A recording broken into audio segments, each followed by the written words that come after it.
Baik, salam sejahtera untuk kita sekalian, salam. Di minggu kelima biasanya menjadi minggu praise and worship bagi kita dan saya memimpin secara keseluruhan. Dan pagi hari ini tiba saatnya bagi kita merenungkan firman Tuhan di Mazmur pasal 47 tadi yang sudah kita baca bersama-sama. Tapi saya akan mengulang lagi bagian itu supaya kita bisa menyimaknya dengan baik dan kemudian menikmati kedalaman dan pemahaman dari firman Allah tersebut.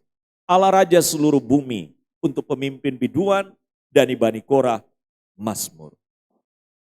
Hai segala bangsa, bertepuk tanganlah, elu-elukanlah Allah dengan sorak-sorai.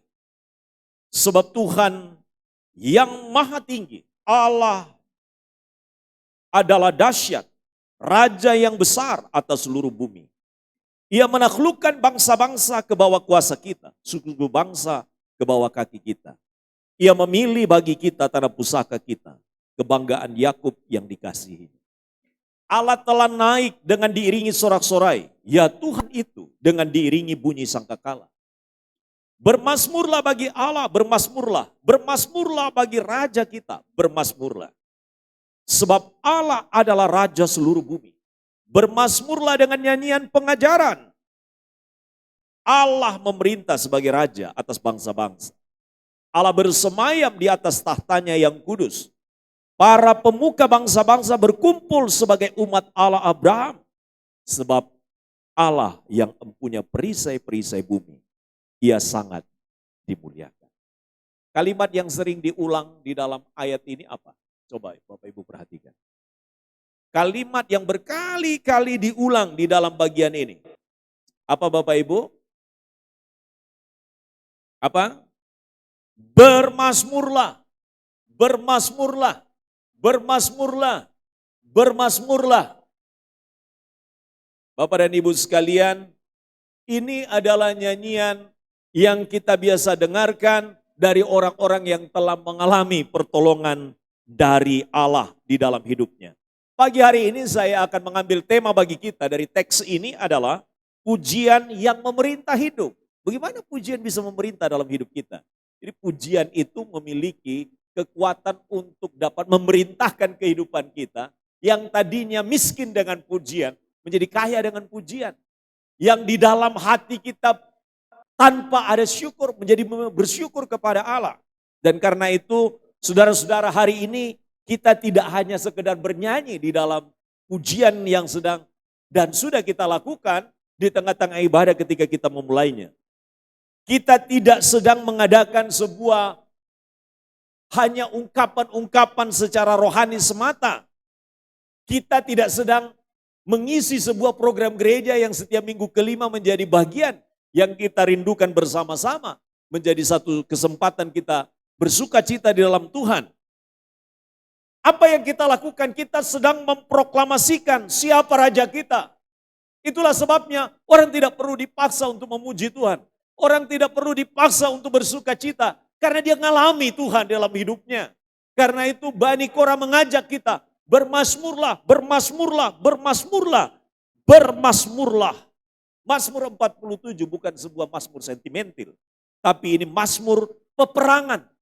Ini mazmur yang menggelorakan semangat kita. Yang membuat orang dalam hidup yang dijalaninya menjadi optimis menjalani hidup. Ini adalah mazmur kerajaan, bukan mazmur yang dinyanyikan biasa di level-level bawah. Tapi ini mazmur yang dinyanyikan di dalam kerajaan. Mazmur yang mendeklarasikan tentang kemenangan orang-orang yang mengandalkan Tuhan. Mazmur ini berkata, bertepuk tanganlah, bersoraklah, nyanyikanlah mazmur bagi Raja. Ini luar biasa. Kalau kita masuk di dalam sebuah acara-acara besar kenegaraan, itu satu penampilan yang akan membuat orang terkesima luar biasa. Itu presiden, perlakuannya, musiknya, layanannya, itu dilakukan dengan suatu kebesaran yang luar biasa. Apalagi adalah Allah kita. Bukan suatu ibadah yang hanya sekedar ramai. Tapi supaya hidup kita tunduk kepada Raja segala Raja. Jadi kita bernyanyi, kita memuji Tuhan itu mengajak kita bahwa dia yang layak untuk menerima pujian. Dari mulut kita datang pujian, dari mulut kita datang pengaguan. Kalau orang datang menolong kita, kita biasanya katakan terima kasih, memuji-muji orang itu, mendoakan orang itu, mengatakan hal-hal yang luar biasa tentang orang itu. Nah sekarang giliran kita adalah Tuhan. Bagaimana sikap kita? Jadi Mazmur ini sebenarnya hendak membuka ruang pikiran, ruang hati kita, ruang hidup kita untuk melihat yang kita puja adalah Raja kita. Kalau kita memuji Tuhan, berarti kita sedang memuji Raja. Kita sadar bahwa kita adalah rakyat dan Dia adalah Raja. Maka kita mengalu-alukan memuji Tuhan. Maka kita akan belajar dua pokok penting pagi hari ini dari Mazmur 47 ini. Pertama adalah pujian sejati adalah penyerahan tahta kehidupan kita kepada Allah. Jadi hidup kita ini itu harus ada dan ditempatkan itu sebagai kepemilikan Tuhan. Saudara-saudara, kata Ibrani bertepuk tangan itu memakai kata tik-ukaif. Tik-ukaif itu pakai koma-koma di antara 3 huruf itu. Artinya adalah tik-ukaf itu artinya bukan hanya tepuk tangan untuk hiburan, tapi tepuk tangan tanda kesetiaan kepada Raja. Sebuah keputusan yang diambil bahwa saya setia kepada Raja. Jadi tepuk tangan di sini bukan hiburan. Tapi tepuk tangan di sini adalah sebuah pernyataan bahwa saya mempunyai kesetiaan kepada Raja. Artinya, kalau kita bertepuk tangan bagi Tuhan, kalau kita memuji Tuhan dan bertepuk tangan, kita sedang berkata, aku menyerahkan kendali hidupku kepadamu. Aku sedang menyerahkan kendali hidupku kepadamu Tuhan. Jadi orang kadang-kadang mengartikan tepuk tangan itu hanya untuk rame-rame. Bukan. Bertepuk tangan yang dimaksudkan di sini, yang dalam konteks adalah di dalam sebuah pujian dan tepuk tangan kepada seorang raja, adalah sebuah pernyataan kesetiaan kepada raja. Bukan hanya sekedar hiburan, bukan hanya sekedar mengisi ruang di mana musik dimainkan, bukan. Tapi sebuah pernyataan tentang apa? Aku menyerahkan seluruh kendali hidupku kepadamu Tuhan. Bukan hanya suara yang naik yang kita nyanyikan, tetapi adalah hati yang dinaikkan untuk memuji Tuhan. Jemaat bisa bernyanyi dengan keras. Kita bisa bernyanyi dengan keras. Tetapi kita mungkin juga masih keras kepala dalam hidup. Tuhan mau waktu kita menyanyikan nyanyian yang keras kepada Allah, hati kita turut dilembutkan. Bapak dan Ibu, kita bisa bersorak kemenangan. Tapi bisa jadi kehidupan kita belum berubah. Bisa melompat, menyanyi, memuji Tuhan. Tapi tidak pernah melompat dan keluar dari dosa kita. Masih terikat dengan dosa kita. Masih terikat dengan sikap buruk kita. Masih terus berada di dalam ketakutan dan kecemasan hidup. Bisa terjadi seperti itu. Di gereja kita menikmati luar biasa. Tapi dalam keseharian kita harus bisa melompat memuji Tuhan. Tapi melompat dan keluar dari ikatan dosa, dari kebiasaan buruk, dari kehidupan yang masih dipenuhi dengan ketakutan dan kecemasan. Jadi Mazmur 47 menurut saya ini hantam kita. Karena kadang-kadang kita nyanyi tepuk tangan apa maksudnya? Maknanya adalah tepuk tangan di dalam teks ini adalah kita menyatakan kesetiaan kita kepada Tuhan. Makna dengan suara keras kita memuji Tuhan supaya hati kita dilembutkan. Maknanya adalah supaya hati kita ditundukkan dan Allah bertata dalam hati dan hidup kita. Dan sekaligus mengubah tata hati kita ini menjadi lebih baik. Orang yang sering memuji Tuhan seharusnya adalah orang dipengaruhi oleh Tuhan dalam hidupnya. Perubahan ajaib terjadi dalam hidup dan perilakunya. Kalau Tuhan Raja, jangan duduk di tata hidup kita sendiri. Biarkan Tuhan yang duduk bertahta di atas hidup kita. Karena itu, jika Yesus Raja, pikiran negatif harus bisa ditundukkan.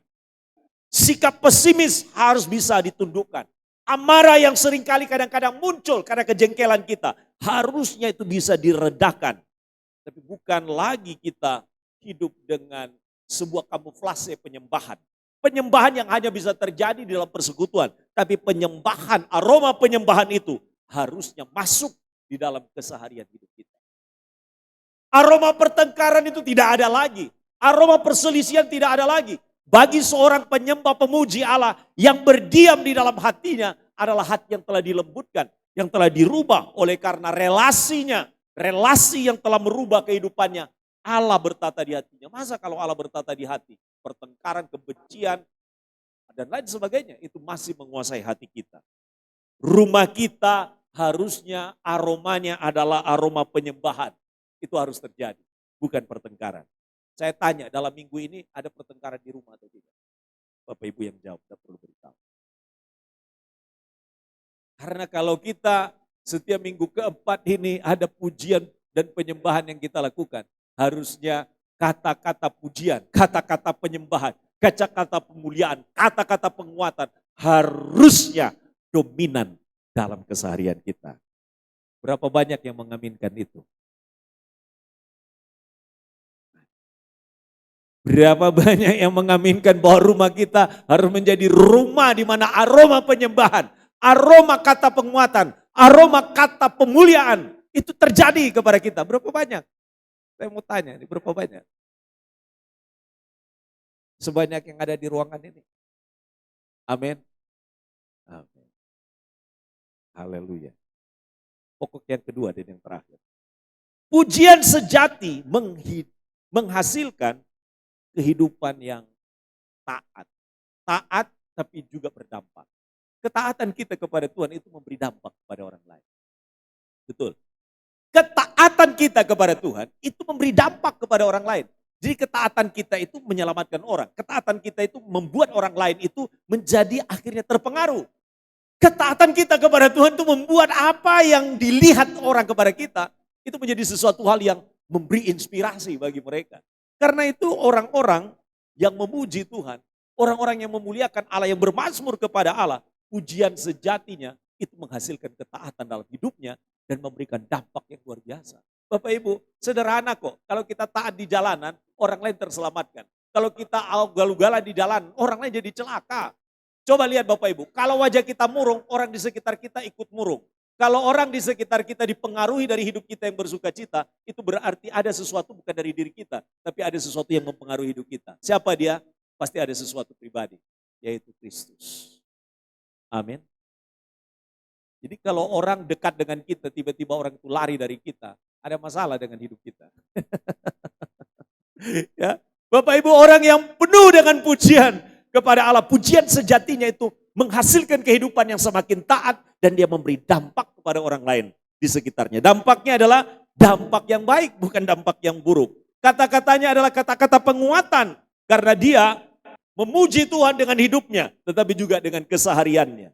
Mazmur berkata 6 kali, nyanyikan Mazmur, nyanyikan Mazmur, nyanyikan Mazmur. Mengapa?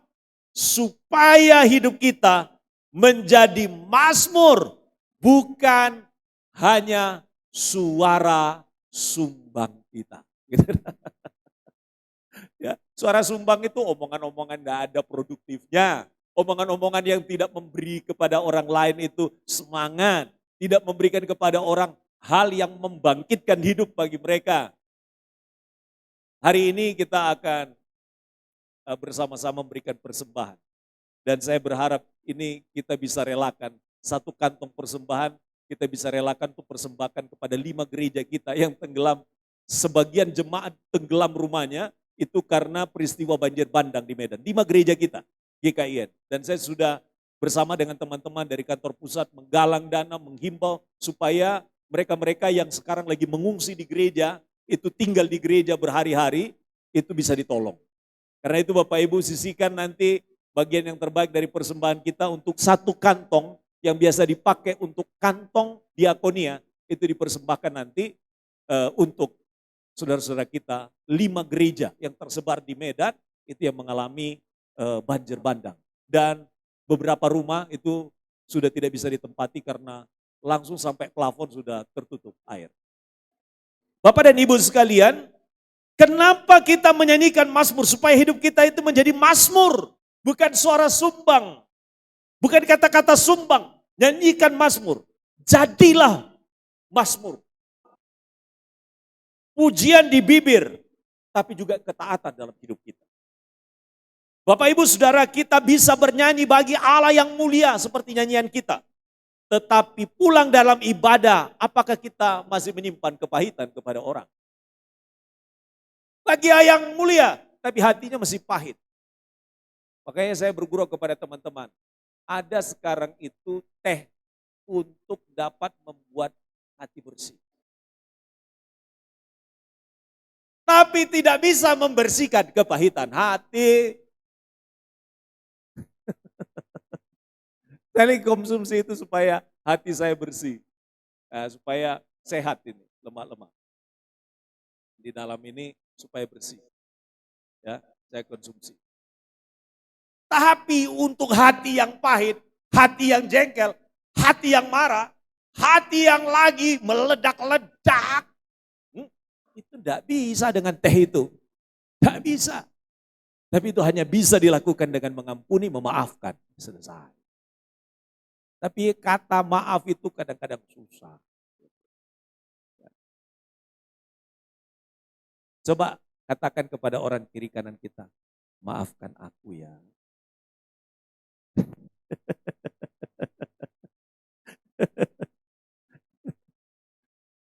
Maafkan aku ya, karena bukan aku yang salah, kamu yang salah.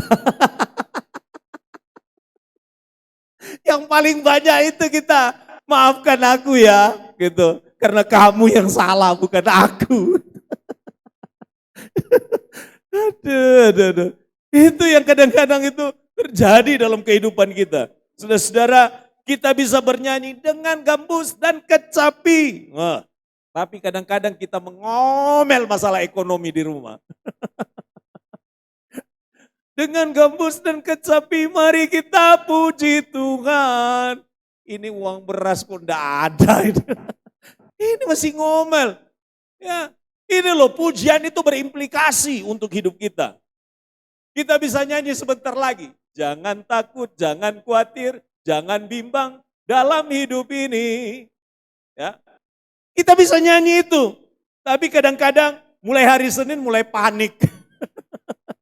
Ya, Senin, Selasa, Rabu, Kamis, Jumat, Sabtu panik dia untuk hari-harinya. Hari Minggu baru kembali dihiburkan hatinya. Pulang hari Senin sama lagi. Masih khawatir, masih takut menjalani hidup. Padahal kita punya Allah yang kita tadi bilang, Raja dia. Berkuasa dia dalam hidup kita. Bertata dia dalam hidup kita. Makanya Mazmur 47 yang kita baca bilang begini. Allah memerintah. Allah menata, Allah mengarahkan, Allah mengatur hidup umatnya. Masa masih khawatir? Jadi pujian bukan hanya menyenangkan kita hari ini saja. Tapi juga menguatkan kita, menata ulang hidup kita yang kita jalani di hari-hari ke depan. Ini yang saya katakan ini betul kan? Betul. Kita nyanyi-nyanyi dulu. Nyanyi bagi dia lagu baru. Di rumah masih nyanyi lagu lama. Lagu lamanya apa? Marah, jengkel, gitu.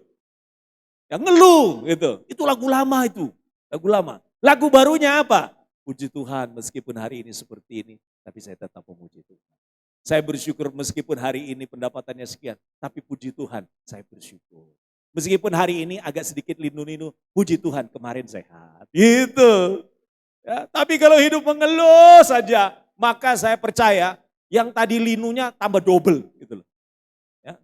Yang tadi susahnya sedikit tambah lagi. Karena apa? Orang yang menambahkan lagi kekhawatiran dalam hidup dikatakan tidak dapat memperpanjang umur. Makanya kadang-kadang kalau kepingin panjang umur, kurangi keluhan. Karena itu bikin macet aliran darah. Ya. Kenapa? Kalau macet itu kenapa? Darah tingginya naik gitu kan. Makanya kalau bisa mengatakan sesuatu dengan lembut, kenapa mesti kata-kata yang keras? Sudah. Ya, amin. Haleluya. Kesimpulan, pujian harus membuat kita berbeda di tempat kerja. Begitu. Jangan pujian di gereja membawa dampak bagi orang kiri kanan, tapi di tempat kerja orang lain tidak menikmatinya. Ayo, pujian kita memberi dampak di tempat kerja. Karena Raja kita adalah Yesus. Dia bekerja di hati kita. Dia juga memberikan semangat kepada kita. Pujian harus membuat kita cepat mengampuni. Nah, itu tadi, maaf yo, memang saya yang salah, bukan kamu yang salah. Kalaupun kamu yang salah, saya maafkan gitu. Gitu loh kalimatnya. Pujian harus membuat kita menjadi kuat menghadapi tekanan. Bersorak kemenangan adalah seruan tentara Israel dalam teks ini. Artinya ketika masalah datang, kita tidak gentar. Kita harus bersama maju menghadapi persoalan itu. Ya. Masih ingat kalimat saya? Sedikit masalah, sedikit berkat. Banyak masalah, banyak berkat. Tidak ada masalah, hidup rata-rata. Aduh, karena apa? Persoalan-persoalan hidup membuat kita itu tertantang untuk maju.